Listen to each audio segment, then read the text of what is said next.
오늘 본문은 룻기 1장 1절에서부터 14절입니다. 룻기 묵상이 오늘부터 시작되는데 오늘 1장 1절에서부터 14절 말씀을 함께 나누도록 하겠습니다. 사사들이 치리하던 때에 그 땅에 흉년이 드니라.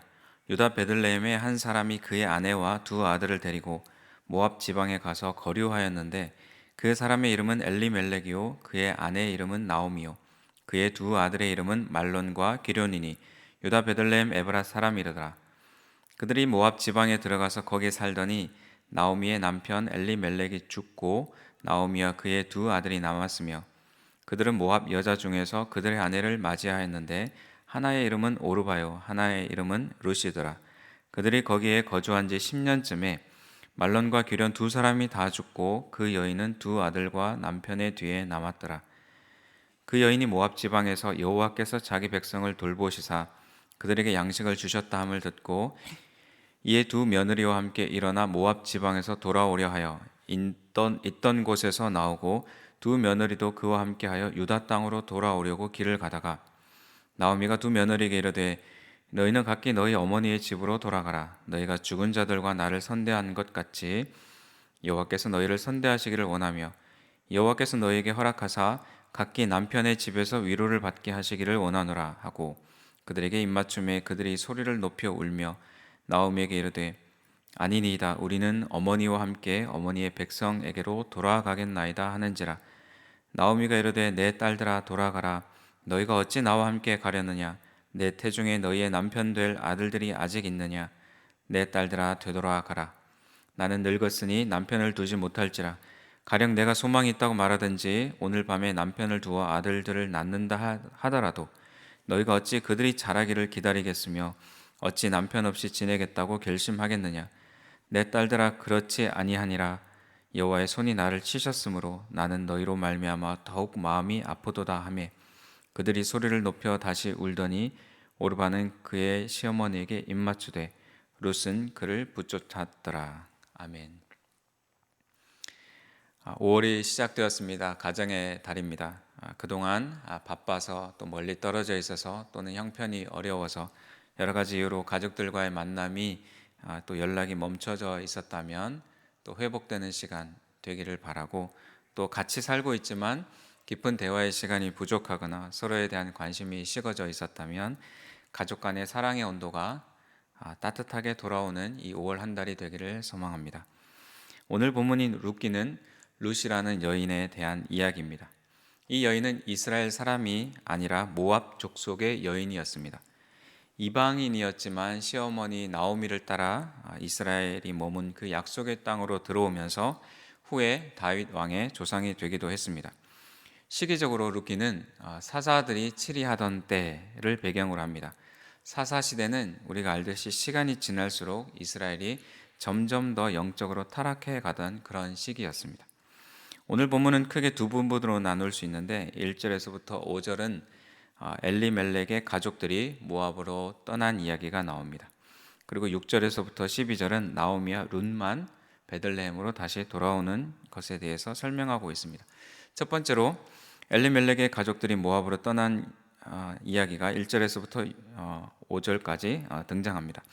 사사시대에 흉년이 발생했습니다. 시작부터 흉년이라는 즐겁지 않은 소재로 룻기는 시작합니다. 마치 우리에게는 2020년도 접어들면서 코로나가 시작되었더라 그렇게 들리는 상황이죠. 코로나처럼 흉년으로 인해서 그 당시 사람들이 얼마나 어려웠을지 우리는 그 분위기를 짐작할 수 있습니다. 무언가 대책이 필요합니다. 베들레헴에 사는 엘리멜렉이라는 사람은 흉년의 피해가 없어 보이는 그런 땅을 찾습니다. 그 땅은 요단강 동쪽에 있는 모압이라는 땅입니다. 모압은 아브라함의 조카 롯과 그의 큰 딸로 인해 생겨난 족속입니다. 시작부터가 좀 평범하지 않은 족속이죠. 모압이라는 뜻은 아버지의 후손이라는 뜻입니다. 근친상간으로 시작된 그런 민족이어서 그런지 음행이 성행하던 땅이었고 우상숭배가 심한 곳이었습니다. 눈으로 볼 때는 물이 풍부하고 괜찮은 땅이었지만 그 선택의 결말을 우리는 읽었듯이 비극으로 다가왔습니다. 하나님을 예배하는 곳에서 또는 그런 환경에서 멀어지더라도 나는 하나님을 잘 섬길 수 있다고 자부했을지 모르지만, 마치 우리가 유흥가 옆에 이사를 하면서 나는 자녀 교육을 잘 시켜보겠다라고 생각하는 것처럼, 그런 어리석은 생각처럼 영적으로 좋지 않은 상황 가운데로 엘리멜렉의 가족들은 흘러 들어갔습니다. 1절 2절에 보면 모압 지방으로 갔다는 표현이 두 번이 등장하는데, 1절에는 모압 지방에 가서 잠시 거류를 했다는 그런 뜻이고, 2절에 들어갔다라는 뜻은, 모압 지방에 들어갔다는 뜻은 거기가 좋으니 아예 거기에 이주를 했다는 뜻입니다. 고대 시대에 이사를 한다는 것은, 이주를 한다는 것은 그 땅을 다스리는 신의 통치 아래 들어간다는 것을 의미하는 것이었습니다. 그래서 엘리멜렉은 그 당시 모압이 섬기는 이방신 그모스의 영향 아래로 들어가는 것이고, 나중에 반대로 룻은 하나님의 보호와 날개 아래로 들어온 것입니다. 엘리멜렉의 이름의 뜻은 하나님은 왕이시다라는 뜻입니다. 정말 좋은 이름을 가졌는데, 이란 이름의 뜻을 가진 엘리멜렉은 정작 하나님을 왕으로 섬기지 못하고 위기를 자신의 힘으로 이겨보고자 이방인의 땅으로 들어갔습니다. 그 땅에서 자세한 이유를 성경의 저자는 기록하고 있지 않지만, 엘리멜렉은 그 모압 땅에서 죽습니다. 그리고 함께 갔던 두 아들이 그 땅의 모압 여인과 결혼을 했는데, 자녀 없이 그 두 아들 말론과 기럧 둘 다 아버지처럼 그 땅에서 죽고 말았습니다. 잘 살아보자고 떠났는데 엘리멜렉의 아내였던 나오미와 이제는 두 며느리만 남아있는 상황이 된 것이죠. 이야기가 5절에서 끝난다면 참 비극적인 이야기입니다. 성경의 저자는 이 이주 이사가 잘못되었다고 직접적으로 이야기하진 않습니다. 그러나 그 결과를 보여줌으로써 그 선택이 좋은 선택이었는가 우리에게 질문을 던지고 있습니다. 그래서 이쯤에 우리가 한번 생각해 보는 것은, 우리의 영적 환경을 잘 가꾸고 있는가, 그것을 살피고 돌아보아야 될 것입니다. 우리는 누구나 뜻하지 않게 이 코로나 시기를 겪었습니다. 흉년처럼 말입니다. 성도님들의 대응 대책은 무엇이었습니까? 이 재난을 어떻게 빨리 피할 수 있을까? 어떻게 하면 이 위기에도 손해보지 않고 더 소유할 수 있을까? 세상의 기준으로 보면 엘리멜렉은 빠른 판단과 현명한 판단을 한 사람이었습니다. 그래서 흉년이 왔을 때 엘리멜렉은 대책을 빨리 세우고 실행으로 옮겼던 사람인 것이죠. 그런데 나중에 보면 베들레헴에 있었던 사람, 흉년에 베들레헴에 있었던 모든 사람들이 이주를 한 것도 아니고, 그렇다고 거기에 남아 있었다고 해서 굶어 죽었던 것도 아니라는 것을 우리가 알 수 있습니다. 21절에 보면 나중에 나오미가 베들레헴으로 돌아오면서 내가 풍족하게 나갔다가 비어서 돌아왔다라는 고백을 합니다. 나갈 때 엘리멜렉의 형편이 아주 심각한 것은 아니었다라는 것을 알 수 있습니다. 먹고 사는 형편이 나아지는 길이 있다 하더라도 그 선택이 하나님으로부터 멀어지는 선택이라면 우리는 재고를 해야 합니다. 사랑하는 성도 여러분, 어려움을 맞이할 때 하나님을 섬기는 신앙이 어떠한지 드러나게 되어집니다. 어려울수록 하나님과 가까워지는 것이 성숙한 신앙입니다. 하나님을 섬긴다고 하다가도 어려움이 오면 내 생각, 내 기준, 내 판단에 의지해서 행동한다면 평소에도 하나님을 전적으로 신뢰하고 살았다고 보기 어렵습니다. 코로나 시대에 또는 이제 엔데믹에 가까운 이 시기를 살아가면서 먹고 사는 형편이 나아지는 방법이 있다 할지라도 그 선택이 하나님으로부터 조금씩 멀어진다면 그 방법은 선택하지 말아야 할 것입니다. 우리의 환경이 어떠해도 나는 흔들리지 않고 하나님을 잘 섬길 수 있다 자신할지 모르겠지만, 우리의 영적 환경이 하나님과 가까이 할 수 있는 그런 환경인지 잘 가꾸어 가는 것은 아주 중요합니다. 그래서 하나님으로부터 멀어지지 않는 선택을 늘 선택의 최우선 조건으로 삼으시는 성도님들이 되시기를 바랍니다. 두 번째 6절에서부터 12절은 나오미와 룻만 베들레헴으로 돌아오는 장면을 그리고 있습니다. 엘리멜렉으로부터 룻기가 시작하지만 이제는 나오미로 중심 인물이 옮겨집니다. 짧은 구절 속에서 나오미는 너무나 많은 상실을 경험했습니다. 남편과 두 아들을 잃었습니다. 삶이 너무 무겁습니다. 그런 절망의 때에 희망의 소식을 듣게 되었습니다. 6절 말씀 보면 그 여인이 모압 지방에서 여호와께서 자기 백성을 돌보시사 그들에게 양식을 주셨다함을 듣고 이에 두 며느리와 함께 일어나 모압 지방으로 돌아오려 하여. 이 소식을 듣고 나오미는 움직입니다. 돌아옵니다. 돌아가다라는 뜻의 히브리어는 슈브인데 6절에서부터 12절까지 무려 12번이나 사용되고 있습니다. 이 슈브, 돌아가다, 이 단어는 룻기에 드러나는 큰 주제입니다. 절망의 순간에 나오미가 할 수 있는 최선은 슈브, 돌아가는 것이었습니다. 어디로? 하나님께로 돌아가는 것이었습니다. 베들레헴에 사는 사람들의 조롱이나 또는 그곳에 다시 가는 것으로 인해서 부끄러움을 당할 수도 있지만 돌아가는 것을 나오미는 선택했습니다. 큰 비극으로 시작했지만 이 6절에 돌아오려 하여라는 이 구절은 룻기에서 큰 전환점이 되어집니다. 돌아옴에서부터 은혜의 문이 다시 열리기 시작합니다. 너무 늦은 때는 없습니다. 때가 있다라는 것은 아직 돌아올 수 있는 기회나 시간이 있다는 것을 말합니다. 하나님께로 돌아왔을 때 나오미의 며느리 룻의 자손을 통해서 다윗이 태어나고 또 예수님이 태어나게 됩니다.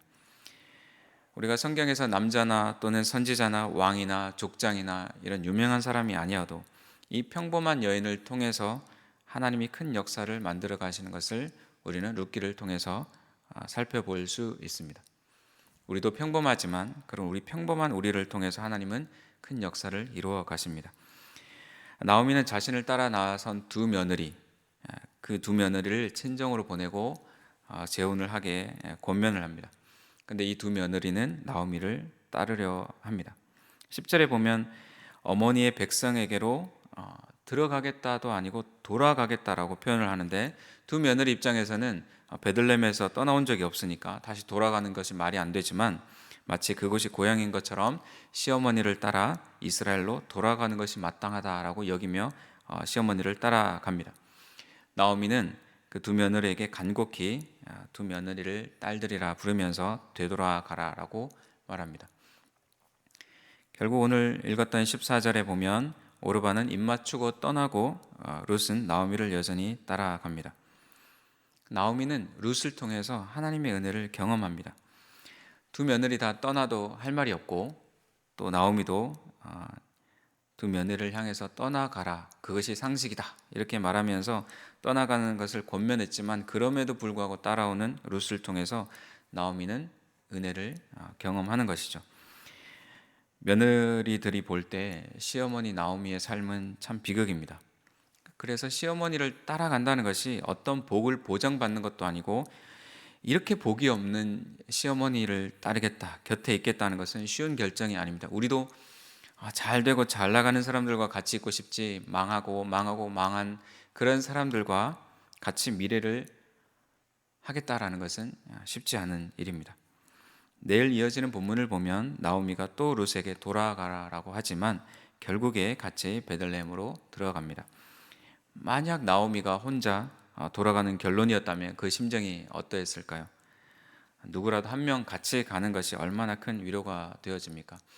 나오미에게는 하나님의 은혜, 그 은혜를 헤세드라고 하는데 그 은혜의 문이, 헤세드의 문이 열려지고 있습니다. 하나님께로 다시 돌아옴을 통해서 말입니다. 하나님을 떠나 너무 멀리 갔다고 여겨지는 성도님들이 계시다면 돌아오기를 주저하지 마십시오. 새로운 달이 시작했습니다. 5월달, 이 한 달이 여러분의 인생에 있어서 다시금 달라지는 계기가 되기를 바랍니다. 한 달을 시작하면서 하나님께로 걸음을 옮기는, 하나님께로 돌아와서 돌아옴의 은혜를 누리시기를 바랍니다. 우리가 돌아올 때 정말 연약하고 평범한 여인의 그 걸음을 하나님이 섬세하게 돌보십니다. 룻기에 하나님은 한 번 등장하지만 하나님의 은혜가 곳곳에 녹여 있습니다. 우리의 삶에도 드러나지 않은 하나님의 은혜, 우리가 발견하지 못한, 찾지 못한 그 하나님의 은혜가 많이 있습니다. 남은 룻기를 묵상하면서 성도님들의 삶에도 보이지 않게 인도하시고 베푸시는 그 하나님의 은혜를 찾는 시간이 되기를 또한 원합니다. 더불어 가정의 달 5월에 또 우리 가족들을 돌보고 살피면서 주님께로 돌아와야 될 우리의 가족들이 있다면 주님께로 돌아와서 은혜를 누릴 수 있는 그런 시간이 되기를 간절히 기도하며 나아가야 되겠습니다. 하나님께로 돌아옴을 통해서 하나님의 은혜의 빗줄기가 우리 성도님 여러분의 각 가정마다 그 빛이, 은혜의 빛이 비춰지기를, 또 은혜의 문이 열려지기를 간절히 소망합니다. 기도하겠습니다. 하나님 아버지, 우리가 어떠한 어려움의 상황 속에서 그 어려움 때문에 하나님을 원망하고 하나님으로부터 멀어지는 것이 아니라 그 어려움과 고난 속에서 더 하나님께로 가까이 가는 우리의 신앙이 되어질 수 있도록 도와주옵소서. 또 하나님께로 돌아올 때 돌아옴의 은혜를 주시는 그 하나님을 만나게 해주시고, 또 특별히 우리의 가족들 중에, 친지들 중에 다시 주님께로 돌아와야 될 영혼들이 있다면 그 영혼을 위해 간절히 기도하는 또 한 달이 되어지게 해주셔서 이 시간을 통해서 하나님께로 돌아온 그 자들의 간증들이 넘치게 도와주시고 각 가정마다 은혜의 문이 활짝 열리기를 간절히 소망합니다. 예수님의 이름으로 기도합니다. 아멘. 계속해서 깊은 묵상과 기도의 자리로 나아가겠습니다.